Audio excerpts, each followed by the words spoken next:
In the year 2147, the world had transformed into a controlled simulation of life, with massive glass domes covering cities, artificial skies replacing the real ones, and humans living through data streams, neural chips, and constant signals. Yet despite all this noise, there existed one place on Earth completely consumed by silence, a place erased from maps and ignored by satellites, known only as Zone Zero, a government-declared dead zone where no drones returned and no signals escaped, and where every expedition ended in disappearance or with survivors who came back hollow and broken, leading many to believe the zone was not empty but watching.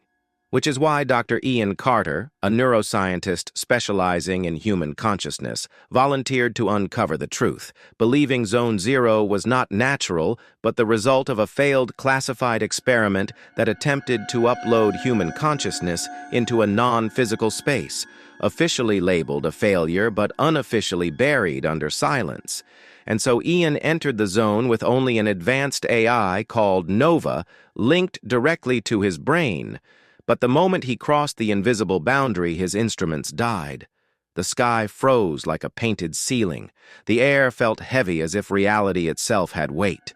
And Nova's voice fragmented into static before vanishing, leaving Ian alone with a crushing silence that seemed to press inward as he began hearing footsteps that perfectly matched his own, even when no one was there, until deep inside the zone he discovered an abandoned village frozen in time with untouched houses, cups on tables, and a child's toy in the dirt, and on a wall a message that read, "If you are here, you have already left," sending fear through him as he entered a house and found a mirror where his reflection moved seconds too late before smiling on its own and telling him that he was not the original, triggering violent memories of a laboratory filled with red lights, screaming scientists, and a catastrophic containment failure that revealed the truth that the real Ian Carter had died years ago during the consciousness upload experiment. And what remained was only a copied consciousness placed into a synthetic body and sent back into the world unaware of its nature.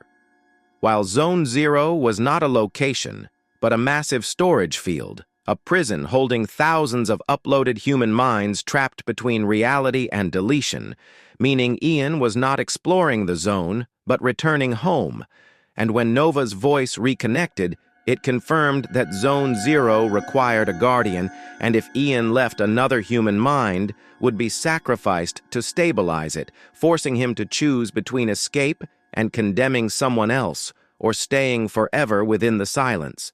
And so Ian stepped back into the village as the footsteps stopped, and the zone welcomed him without resistance. And even today, engineers report unexplained signal losses, satellites briefly go dark, and astronauts hear whispers in their helmets, because Zone Zero remains silent, no longer empty, with Ian Carter still there, awake, watching, listening, and waiting within the silence.